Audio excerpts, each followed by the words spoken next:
श्री कृष्ण गोविंद हरे मुरारी, हे नाथ नारायण वासुदेव।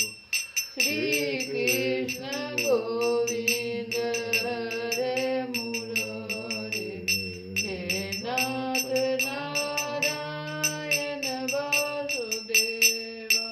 हे नाथ नारायण वासुदेव, हे नाथ नारायण वासुदेव, हे नाथ नारायण वासुदेव, हे नाथ नारायण वासुदेव।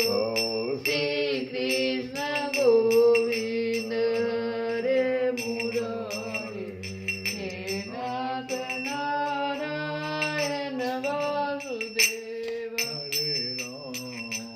हरे राम, राम राम हरे हरे, हरे कृष्ण कृष्ण कृष्ण हरे हरे, हरे राम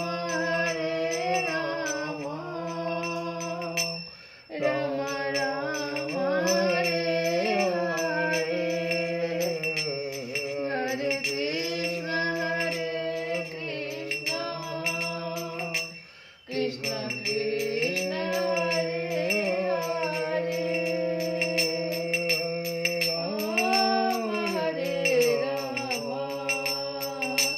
राम राम हरे हरे, हरे कृष्ण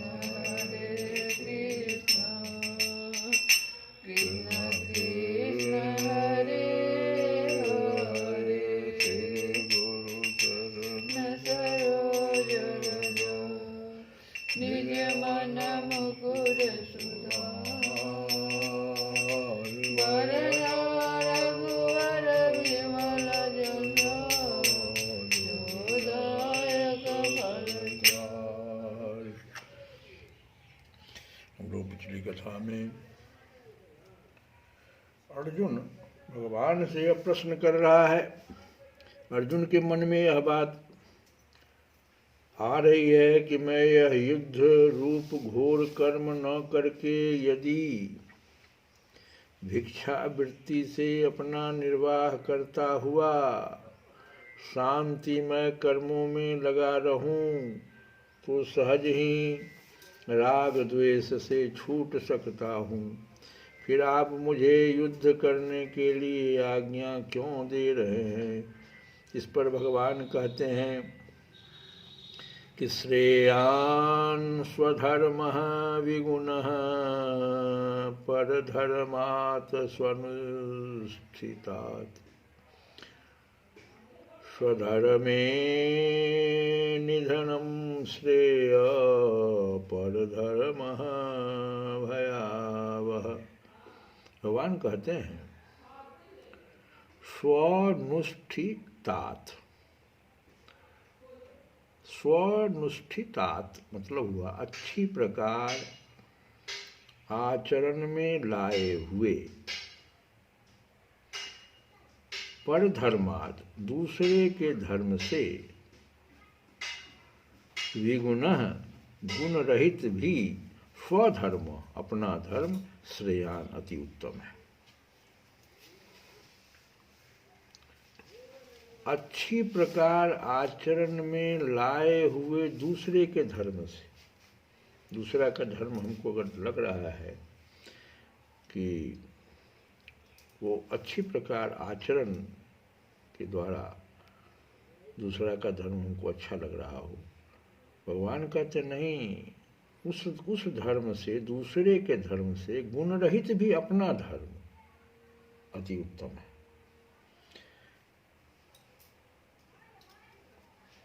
हम क्षत्रिय हैं, जैसे अर्जुन तो क्षत्रियोचित धर्म करने के लिए भगवान कर रहे हैं, न कि तुम दूसरे के आचरण में लाए हुए दूसरे के धर्म को स्वीकार करो। जैसे ये वो जो कह रहा है कि भिक्षावृत्ति से अपना निर्वाह करता हुआ शांति में, काहे हमको घोर कर्म, युद्ध रूपी घोर कर्म में क्यों हमको लगा रहे हैं। इससे अच्छा तो है कि भिक्षावृत्ति से अपना निर्वाह करता हूँ, उन्हें ब्राह्मणत्व नहीं। भगवान कहते नहीं, गलत है। अपना धर्म स्वधर्म श्रेयान, अपना धर्म अति उत्तम है, क्योंकि अपने धर्म में तो मरना भी कल्याणकारक। स्वधर्मे निधनम श्रेय, अपने धर्म में निधन भी हो जाए, मरना भी हो जाए तो कल्याणकारक, श्रेय कल्याणकारक। लेकिन परधर्मो भयावह, लेकिन पर धर्म, दूसरे के धर्म में अगर आपको मृत्यु हो जाती है तो भय को देने वाला है, भयावह। दूसरे का धर्म भय को देने वाला होता है। अपना धर्म तो मरना भी कल्याणकारक है, अपने धर्म में तो मरना भी कल्याणकारक। भगवान तो ये घोषणा कर रहा है। इसीलिए भगवान जो है सुअनुष्ठितात विशेषण के सहित परधर्मात् पद का प्रयोग जो किए हैं, ये है परधर्म और स्वधर्म की तुलना करते समय परधर्म के साथ तो सुअनुष्ठितात विशेषण दिया गया है। खूब सुंदर आचरण से वो धर्म हो रहा है, बड़ा अच्छा लग रहा है। और स्वधर्म के साथ विगुण विशेषण दिया गया। अतः प्रत्येक विशेषण का विरोधी भाव उनके साथ अधिक समझ लेना चाहिए। अर्थात परधर्म को तो सद्गुण संपन्न और सुअनुष्ठित समझना चाहिए तथा स्वधर्म को विगुण और अनुष्ठान की कमी रूप दोष युक्त समझ लेना चाहिए। साथ में यह बात भी ध्यान में रखनी चाहिए कि वैश्य और क्षत्रिय आदि की अपेक्षा ब्राह्मण के विशेष धर्मों में अहिंसा आदि सद्गुणों की बहुलता होती है।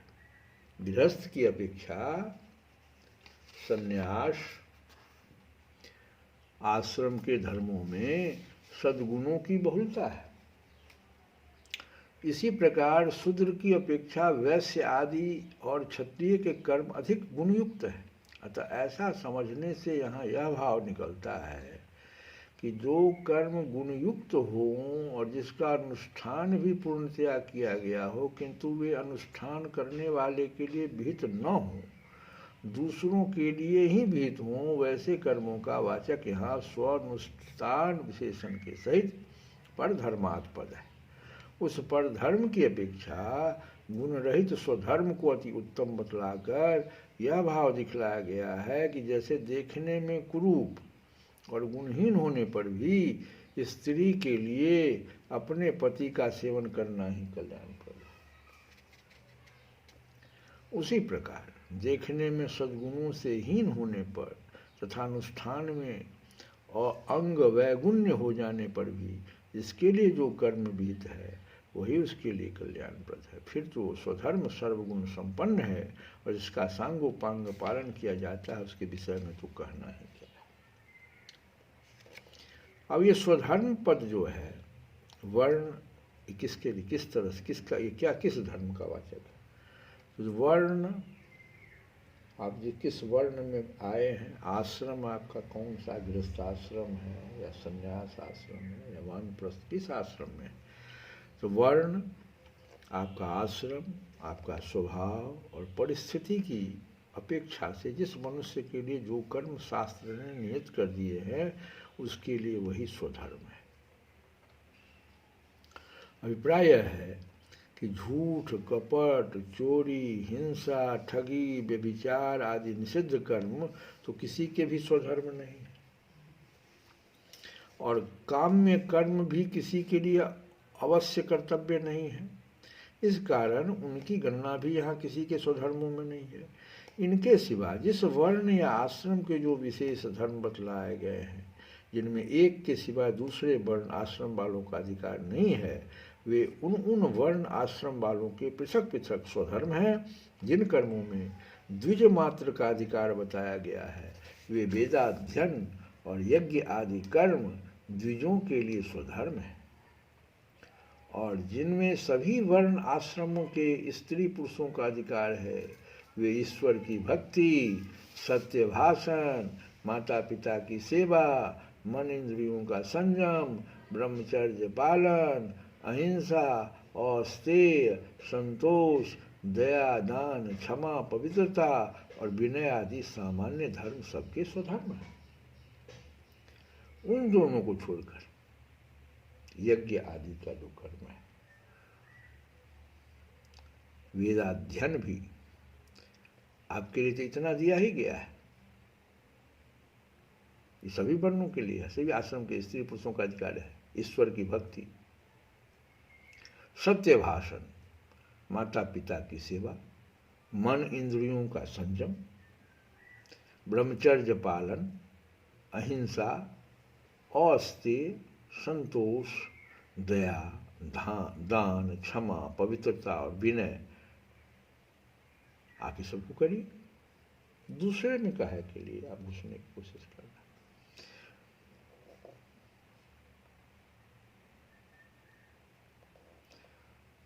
अब है कि कोई अगर यह प्रश्न करे कि जिस मनुष्य समुदाय में वर्णाश्रम की व्यवस्था नहीं है, मान लीजिए हम लोगों में सनातन वालों में, और जहाँ नहीं है, और जो वैदिक सनातन धर्म को नहीं मानते, तो उनके लिए स्वधर्म और परधर्म की व्यवस्था कैसे हो सकती है, ये प्रश्न उठ सकता है।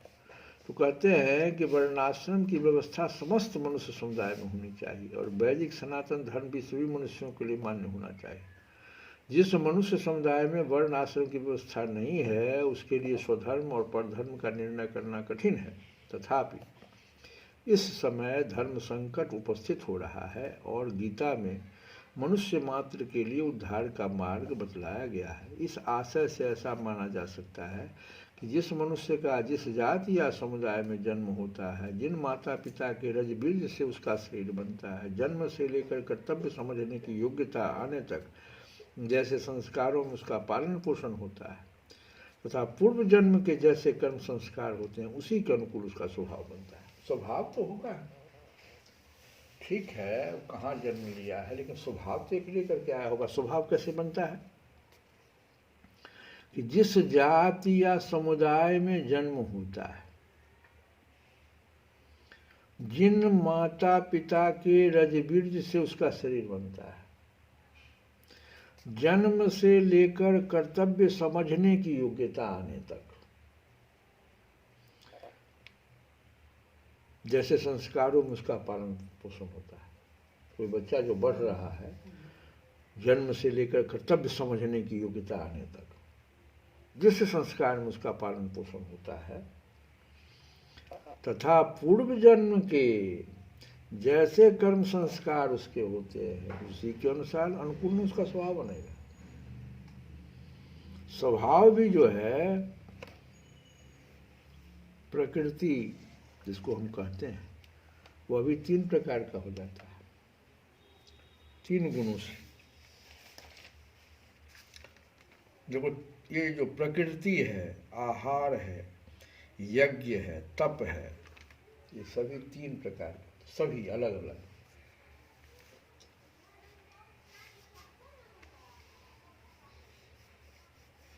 और इन सबों में 3 गो और लग जाता है, शारीरिक, शरीर लगता है, मन, मानसिक और वाचिक। तो फिर शारीरिक के भी 3 गो गुण हो जाते हैं, सात्विक, राजसिक और तामसिक। इसी तरह से मानसिक भी 3 गो हो जाता है, सात्विक, राजसिक और तामसिक। और वाचिक भी 3 हो जाता है, वाणी का प्रयोग, सात्विक होगा, राजसिक होगा, तामसिक होगा, तो कुल 9 हो गए।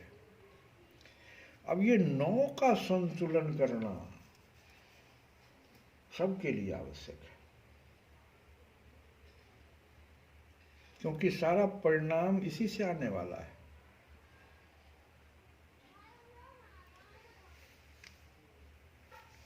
और ये हम लोग अगर गौर से देखें तो भगवान से एक प्रार्थना करने पर इस नौ में जो है शुचिता आती है। शुचिता सबसे ज़्यादा, सरलता और शुचिता को भगवान जो है, क्या कारण है, कहते हैं दीपावली इतना अच्छा क्यों लगता है, क्योंकि वहाँ दोनों चीज़ का ख्याल रखा जाता है। शुचिता पर बड़ा ध्यान दें, सभी चीज़ को साफ स्वच्छ करना है आगे, और सरलता भी वहाँ रहती है, सभी के भावों में सरलता रहती है।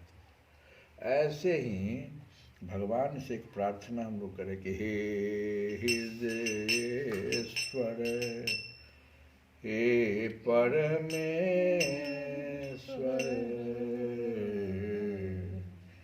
यह विनती स्वीकार करो। हे हृदयेश्वर, हे परमेश्वर, यह विनती स्वीकार करो। यह विनती स्वीकार करो। यह विनती स्वीकार करो। अपना प्रेम प्रदान करो। अपना प्रेम,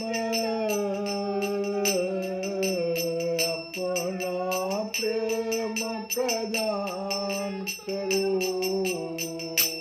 हरि पीर हरो, हरि पीर हरो, पीर हरो, हरि पीर हरो, पीर हरो, हरि पीर हरो। हे हृदयेश्वर, हे परमेश्वर, यह विनती स्वीकार करो। हे हृदयेश्वर, यह विनती स्वीकार करो। अपना प्रेम प्रदान करो। पीर हरो, हरि पीर हरो, पीर हरो, हरि पीर हरो, पीर हरो, हरि पीर हरो। हे प्राणेश्वर, हे परमेश्वर,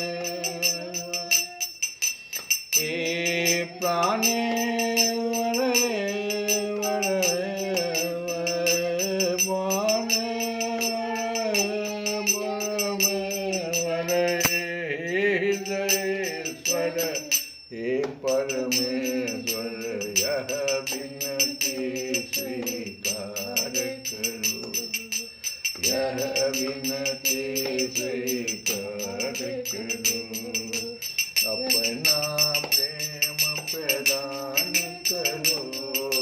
पीर हरो, हरि पीर हरो, पीर हरो, हरि पीर हरो। श्री कृष्ण गोविंद हरे मुरारे। हे नाथ नारायण